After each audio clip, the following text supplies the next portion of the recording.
우리에게 주시는 하나님 말씀은 마가복음입니다. 10장 1절부터입니다. 예수께서 거기서 떠나 유대 지경과 요단강 건너편으로 가시니 무리가 다시 모여들거늘 예수께서 다시 전례대로 가르치시더니 바리새인들이 예수께 나와 그를 시험하여 묻되 사람이 아내를 버리는 것이 옳으니까 대답하여 이르시되 모세가 어떻게 너희에게 명하였느냐 이르되 모세는 이혼 증서를 써주어 버리기를 허락하였나이다. 예수께서 그들에게 이르시되 너희 마음이 완악함으로 말미암아 이 명령을 기록하였거니와 창조 때로부터 사람을 남자와 여자로 지으셨으니 이러므로 사람이 그 무분을 떠나서 그들이 한 몸이 될지니라. 이러한즉 이제 둘이 아니요 한 몸이니 그러므로 하나님이 짝지어 주신 것을 사람이 나누지 못할지니라 하시더라. 집에서 제자들이 다시 이 일을 물으니 이르시되 누구든지 그 아내를 버리고 다른 데에 장가드는 자는 본처에게 간음을 행하며 또 아내가 남편을 버리고 다른 데로 시집가면 간음을 행함이니라. 아멘. 이렇게 성경을 차례대로 쭉 설교를 하는 경우 상황과 안 맞을 때가 있죠. 오늘같이 이렇게 명절인데 이 본문 안에서 제가 오늘 설교 제목을 결혼과 이혼으로 잡았는데 이런 경우 어떤 나름대로의 아쉬움이 있죠. 근데 이렇게 할 때의 장점은 본문을 정하고 그 본문이 증거하는 말씀하는 뜻을 증거한다고 하지만 청중들이 목사님이 하고 싶은 말씀을 한다 이렇게 이해를 해버리면 이제 설교의 능력이 없어지죠. 그래서 그런 것을 피하기 위하여 이렇게 본문을 차례대로 설교하는 방법도 좋은 방법입니다. 그 대신 이런 점은 좀 오늘 같은 점은 감수해야 될 필요가 있죠. 또 그리고 기왕에 말씀드리면 주일 낮 예배는 교회 처음 나온 분이나 기독교에 대해서 별로 모르는 분이 그 자리에 계시니까 성경 본문에서 말씀하는 뜻을 그 시대의 다양한 언어로 비기독교인도 이해할 수 있는 언어로 이제 설교하고 표현하는 것이 가장 성경적이다라는 정의를 설교학으로 박사학위를 받은 제 입장에서 그렇게 정리하고 있죠. 성경만을 말하면 그래서 어쩌라는 말이냐 답이 없고요.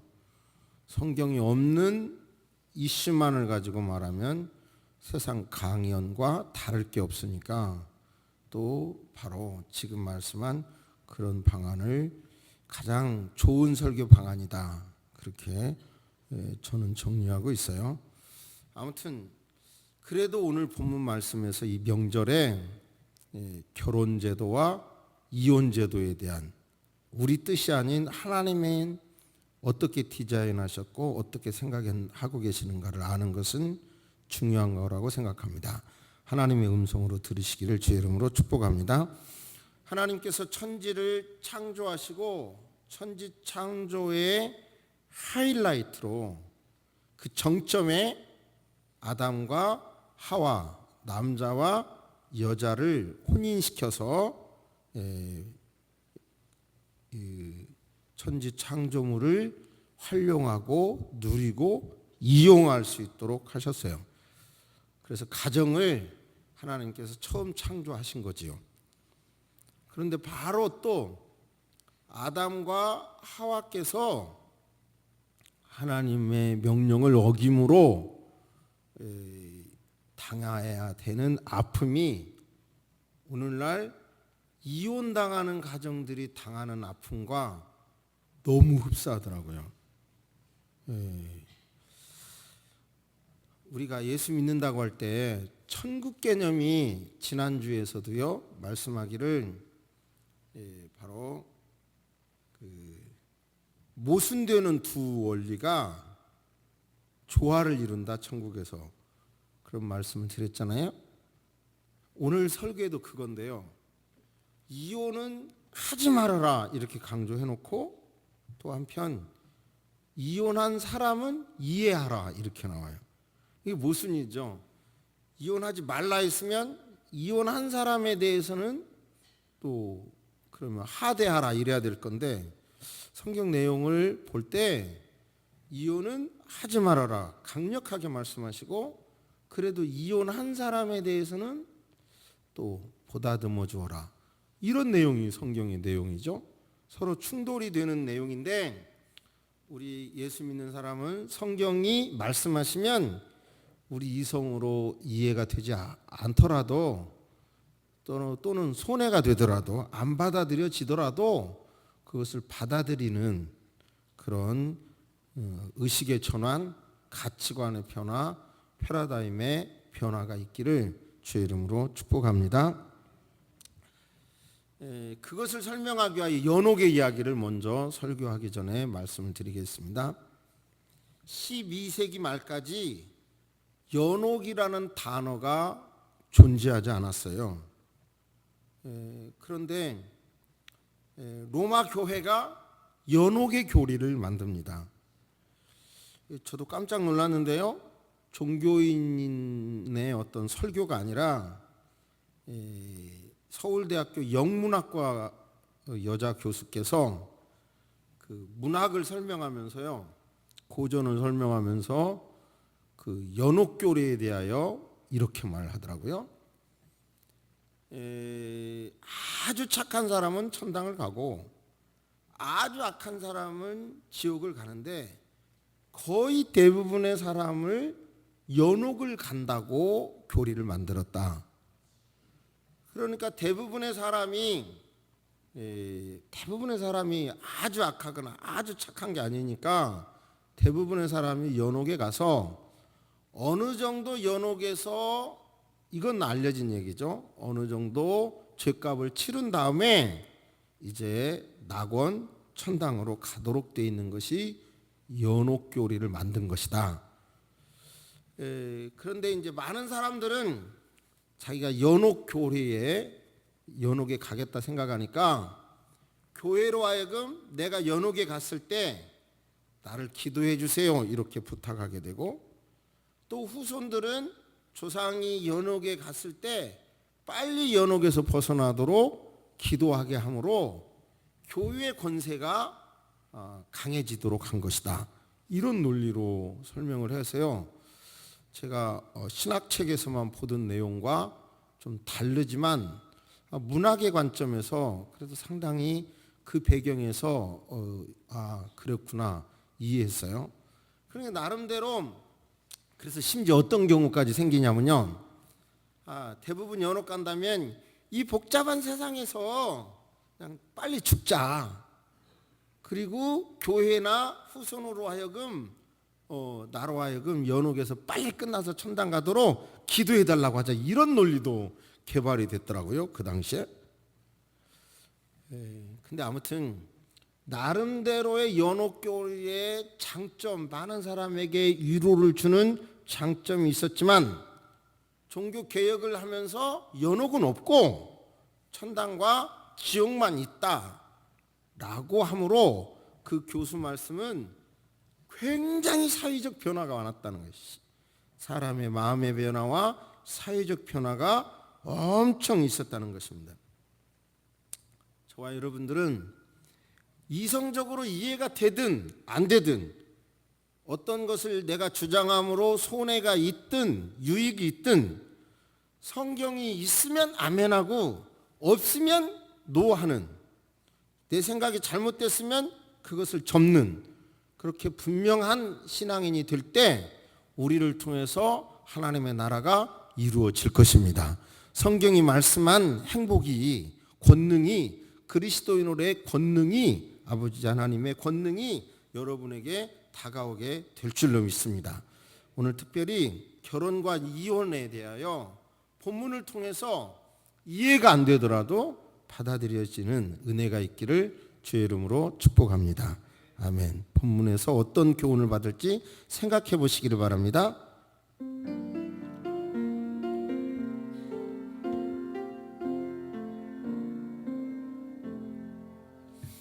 예수님께서 요단강을 중심으로 건너오셨다 이러면서 지금 사역을 하셔요. 베레아에서는 굉장한 능력도 나타났고 말씀도 증거됐고, 그러니까 사람들이 굉장히 예수님을 기대했어요. 인기 아주 대단했죠, 예수님께서. 그러자 다시 베레아로 예수님이 오시니까 많은 사람들이 예수님에게 다가왔습니다. 그때 바리새인들이 그 시대마다 건들면 안 되는 뇌관 같은 게 있거든요. 이제 바로 세례 요한이 헤롯 안티바의 부당한 결혼에 대하여 지적함으로 감옥에 갇혔고 죽었잖아요. 목배임을 당했잖아요. 이혼 문제에 대해서 거론하는 것은 상당히 위험한 문제입니다. 그러니까 예수님을 함정에 빠뜨리려고 바로 이혼 문제를 예수님에게 바로 이제 질문합니다. 신명기 24장 말씀을 근거로 바리새인들이 그 질문을 하는데, 일단 바리새인들 안에서도 자유스러운 사람과 보수적인 사람의 생각이 쫙 갈라져요. 자유파인 힐렐파는 이혼의 사유가 신명기 24장에서 남자에게 주도권이 있다는 거예요. 그러면 남자가 판단할 때 힐렐파는 아내가 밥만 태워도 이혼 사유가 되는 거예요. 힐렐파는.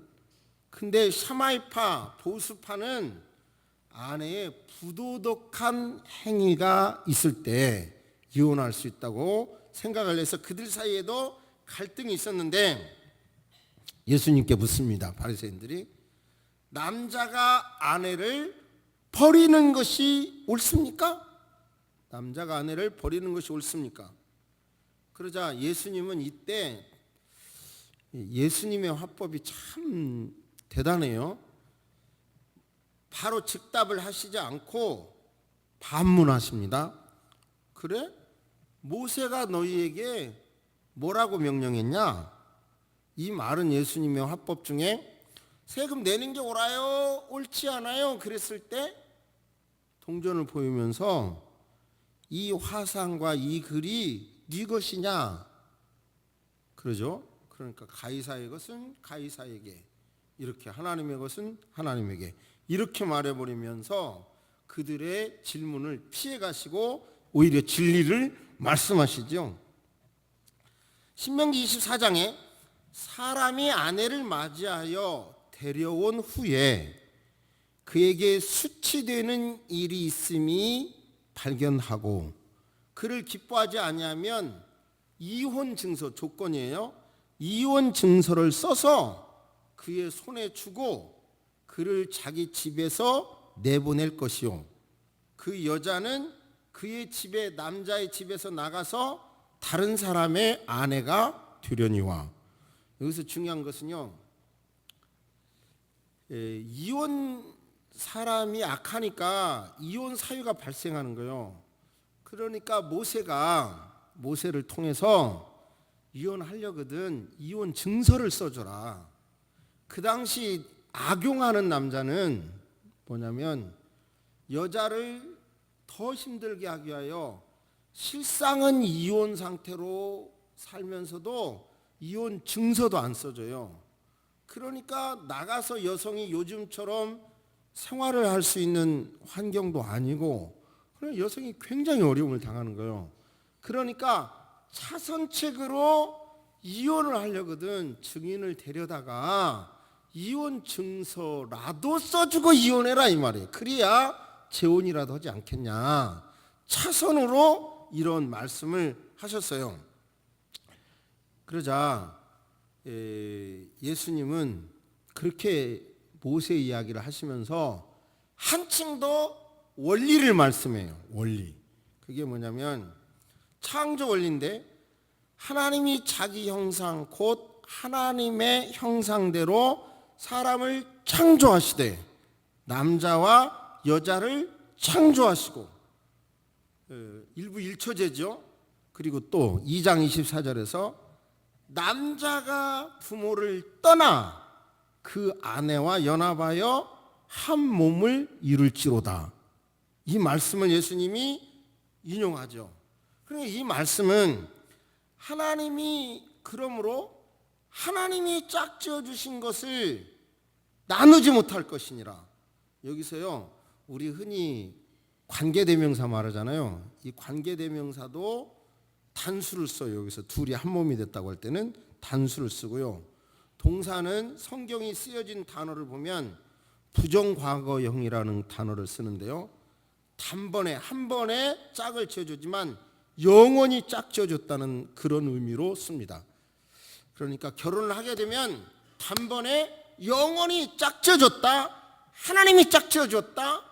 그리고 특별히 마가복음의 수신 대상자는 로마인들이잖아요. 그런데 유대인들은 이혼의 주도권이 남자에게만 있다고 생각했지만 발전한 로마는 여자에게도 이혼 주도권이 있다고 생각을 했어요. 그러니까 성경은 이렇게 표현합니다. 남자에게 누구든지 아내를 내어버리고 다른 데 장가드는 자는 본처에게 간음을 행함이요 여성에게도 내 아내가 남편을 버리고 다른 데로 시집가면 간음을 행함이니라. 이렇게 말씀했어요. 여기서 또 조금 이제 우리 확실히 정리해 봅시다. 하나님께서는 결혼으로 당신의 섭리 가운데 결혼으로 그러면 내가 내 배우자와 결혼을 했는데 이게 하나님의 뜻이냐 이게 이제 곤란한 의문이 자꾸 들 수 있겠죠. 살아볼수록 이건 아닌데 이거 말이야. 이게 하나님의 뜻이냐. 그런데 이런 뜻은 이런 거예요. 우리의 마음의 소원과 여러 가지 여건을 통해서 결혼하기로 작정하고 결혼을 했으면 그게 하나님의 예정으로 우리는 거기서부터 받아들이는 거고요. 그리고 그 하나님의 예정은 하나님이 하나로 만들어줬으니까 사람은 누구도 찢을 수가 없다. 깰 수가 없다.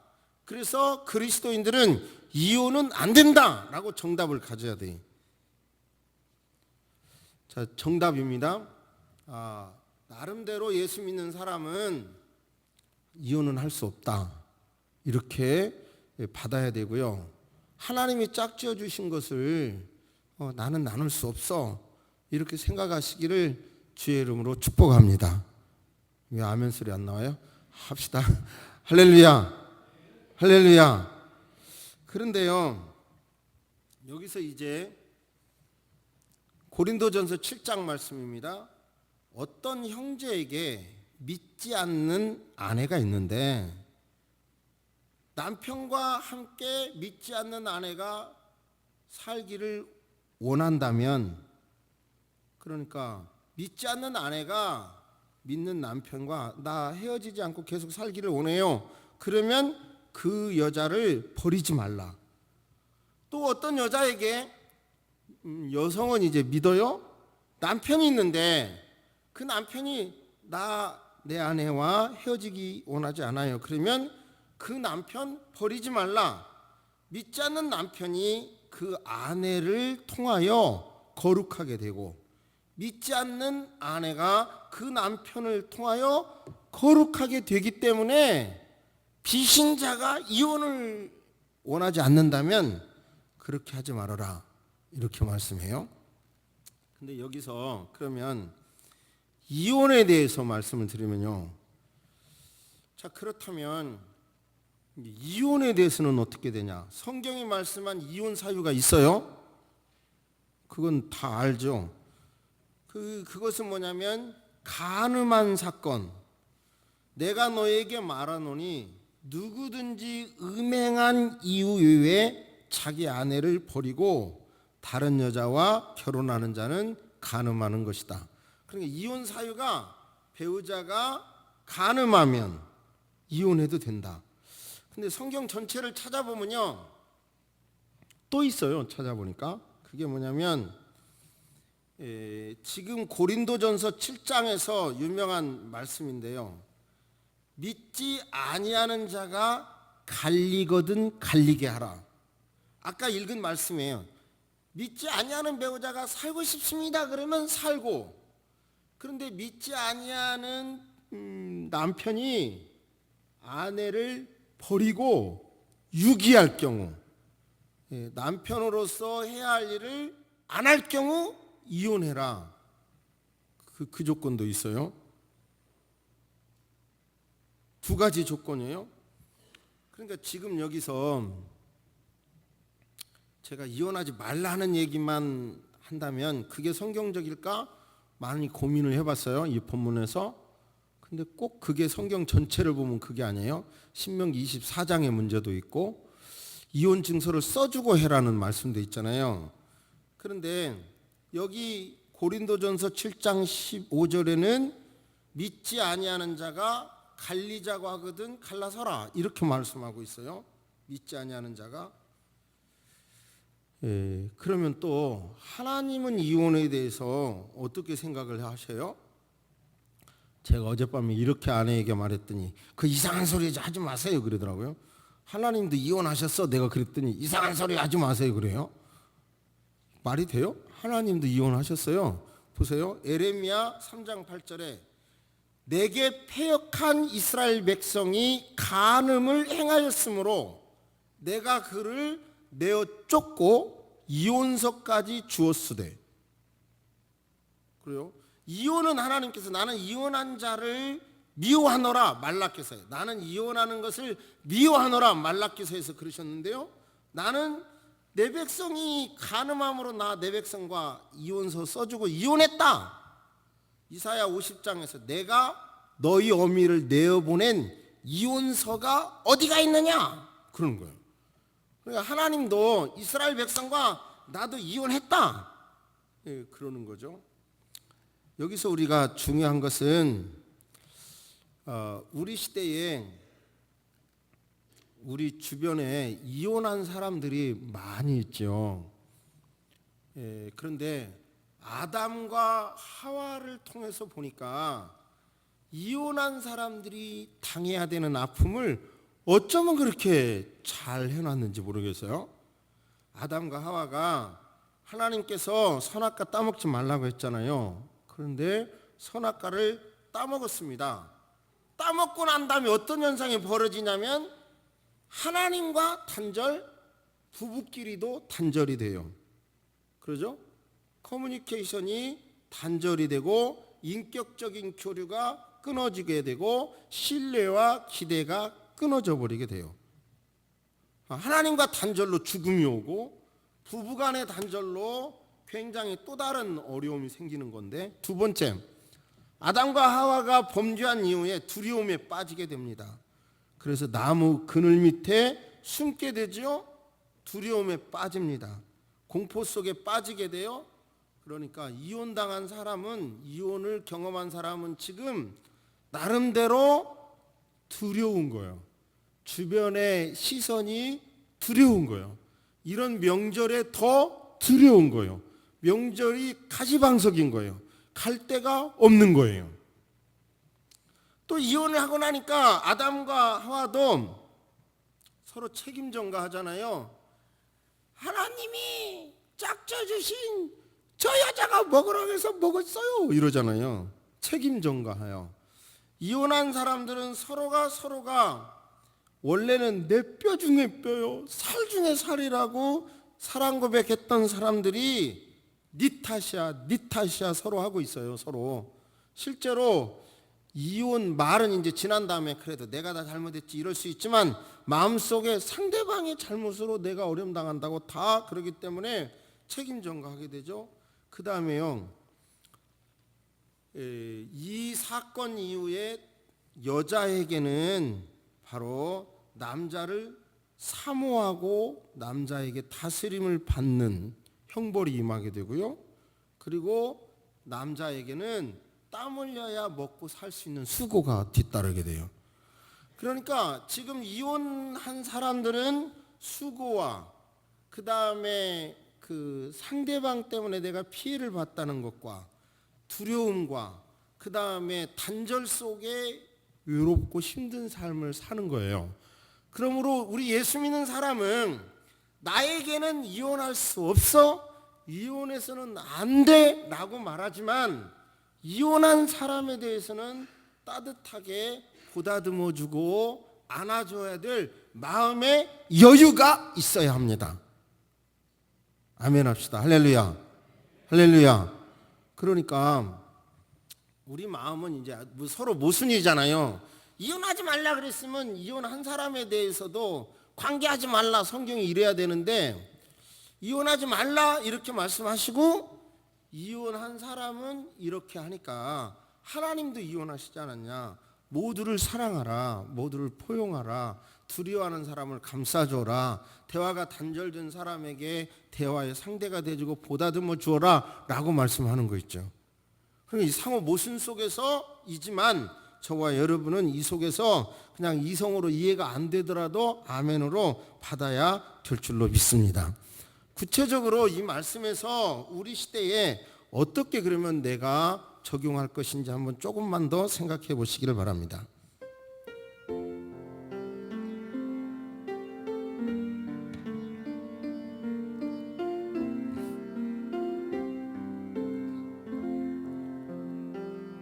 우리나라는 민법 840조에서 재판상 이혼 사유를 정하고 있어요.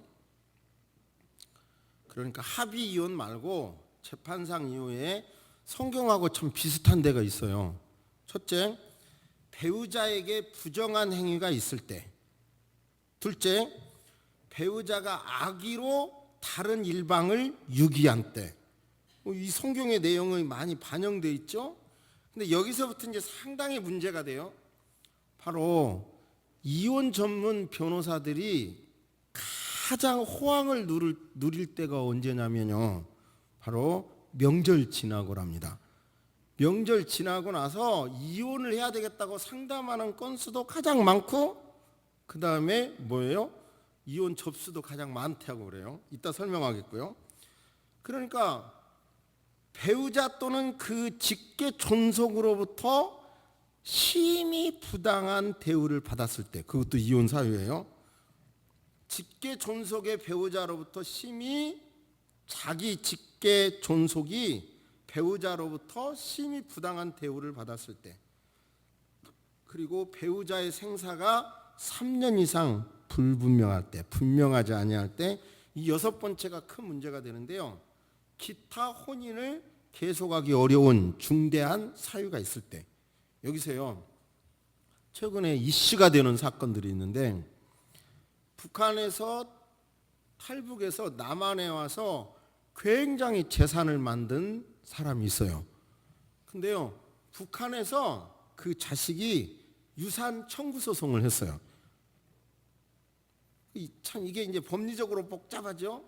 그리고 또한 남한에 살면서 북한에 있는 배우자와 혼인을 해야 되니까 남한에서 배우자를 상대로 이혼 소송한 사건도 있고 그런 것이 받아들여진 사건이세요.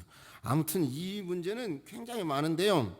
우리나라는 이제 쉽게 말하면 유책 배우자가 어떤 죄를 지은 배우자가 이혼 신청하는 것은 안 받아들이잖아요.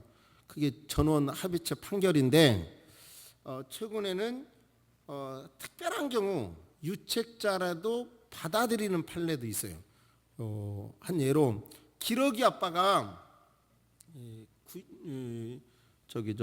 딸과 함께 아내가 갔는데 돌아와라, 나 아프다, 좀 왔으면 좋겠다 해도 안 오니까 그런 경우를 받아들이는 경우도 있어요. 이런 것들을 보면 상당히 좀 성경의 내용을 잘 이렇게 풀었다라고 하는 것도 보여지지만, 제가 사실 이 설교를 준비하면서 굉장히 마음이 아팠던 이유는요, 그 논문이 믿어지지가 않는 거예요. 미국에서 크리스찬 크리스찬과 비크리스찬, 넌 크리스찬에게 동일한 사건에서 이혼을 하겠냐 안 하겠냐 물어봤더니 크리스찬이 높다는 거예요, 오히려. 와, 그러니까 이제 이 사례가, 이 설문지의 사례가 이런 성경에 합한 그런 거 아니었겠느냐, 이런 생각이 그 질문지에 대하여 의문을 하고 말았습니다만은, 아무튼 우리는 뭐예요?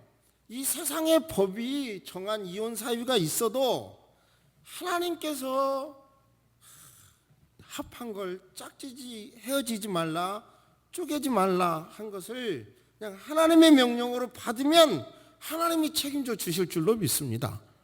할렐루야, 할렐루야.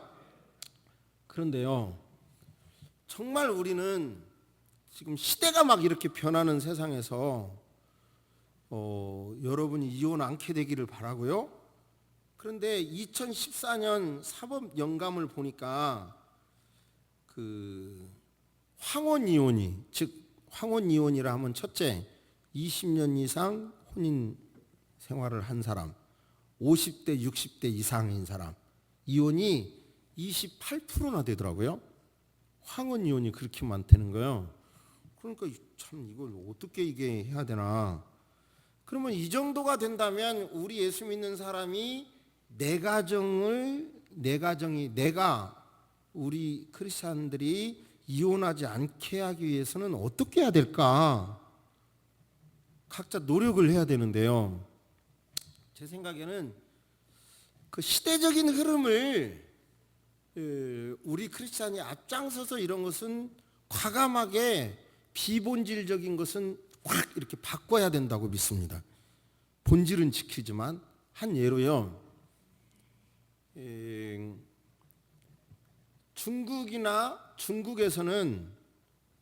중국에서도 부부가 같이 직장을 다니는데, 중국에서는 여성이 지금 우리나라 통계청도 뭐 부서가 몇 개인데 대부분이 다 부장이 여성이라는 말도 있고요.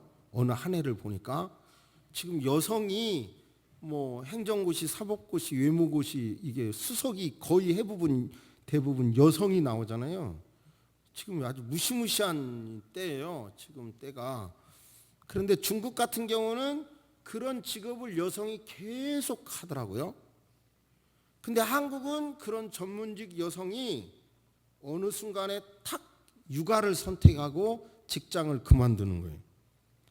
이게 굉장히 문제가 되는데, 그게 뭐냐면 유교의 영향을 다 받았잖아요, 우리 한국이나 중국이나 일본이. 그런데 중국은 대부분의 육아를, 그 아이 배고 낳는 건 여성이 하지만 아이 보는 것도, 똑같이 직장 다녀오면 음식하는 것도 남자 일이래요. 그래서 한국은 명절 때 여성은 막 음식 만들고 남자는 모여서 하트 치고 윷놀이하고 필요하면 음식 갖고 오라고 하지만, 중국은 정반대인 거예요. 여자는 앉아서 아이들하고 놀고 얘기하고요, 남자들이 가서 음식 하는 게 중국의 일반 문화래요. 그러니까 아까 말씀했잖아요. 그러니까 우리 크리스찬이 가사에 나이가 먹었으니까, 우리가 어렸을 때 남자가 부엌에 가면 뭐 안 돼, 이런 개념은 비본질인 거예요, 비본질.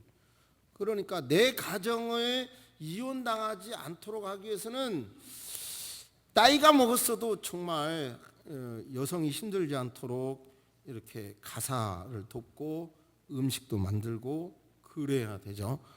근데 저도 사실 늙어서 살아남기 위해서 요리를 해보려고 했는데 와, 이렇게 어렵고 시간이 많이 걸리고 그러더라고요. 그래서 제가 개발한 것은 담아내기, 잘라서 먹는 거 그거 하나 찾았는데 이거 쉽지가 않더라고요. 근데 아무튼 나름대로 이런 상황은 다 다르겠지만 우리는 본질적인 것은 지키지만, 이 시대에 세상은 그러잖아요. 변해가지고 옛날에는 남편은 바깥 사람, 아내는 집안 사람이라고 했는데 지금은 아내도 똑같이 밖에 가요. 밖에 가는데 중국은 오히려 아내가 집에 있어도 직장 다니는 남편이 와서 음식을 한다는 거예요, 문화가. 단지는 모르겠지만 제가 찾아본 자료는 그러니까요. 의식의 변화가 확실히 와야 된다는 거예요. 본질은 지키지만 아니 남편이 집안 청소하고 뭐 저기 저 장도 보고 그렇죠. 그리고 또 음식도 하고 찌개도 끓여보고 뭐 이런 게 이상하지 않게 받아들여야 할 때가 된 거예요. 너무 앞서갑니까? 제가 생각할 때 우리 그리스도인들이 우리의 가정을 지키기 위해서는 그래 타고나기를 여성은 몸이 약하게 태어났으니까 저기 저 청소는 내가 한다. 쓰레기는 100% 내가 한다. 그리고 뭐 힘든 시장은 내가 받아준다. 밭도 내가 한다. 뭐 이렇게까지 뭐 확장을 해봐야 우리의 가정이 비신자들보다는 조금 오늘 껄끄럽으니까만은 이렇게 발전해야 이 시대에 우리의 가정들을 우리가 지킬 수 있다고 믿습니다. 정말 아무튼 오늘 말씀을 통해서 우리 모두 다 아무튼 우리는 이혼은 안 된다 우리 스스로에게. 그러나 이혼한 사람에 대해서는 그들이 두렵고 단절된 세상에서 지금 살고 있고 더욱 이런 명절 때 괴로운 시간을 보내고 있으니까 그런 사람들은 과거 시댁은 물론 안 갈 거고 친정 가기도 머쓱거리거든요. 그러니까 예수 믿는 사람으로서 그런 사람을 위로하려는 마음 거기까지도 가져보시기를 바랍니다. 오늘 이 말씀이 여러분에게 인간적으로 짐이 됐다고 하면 저한테 욕하지 마시고 성경이 그렇구나 이렇게 생각하시고 여러분의 생각을 받아들이기를 주의 이름으로 축복합니다. 아멘. 묵상하시겠습니다. 기도하십니다. 하나님 아버지, 북한에서 위성을 발사한다고 합니다. 주님, 이것이 발전하면 이동식 미사일 기술로 이전돼서 미국 본토까지 미사일을 공격할 수 있다는 것입니다. 이런 분위기 속에서 우리가 이 명절을 보냅니다.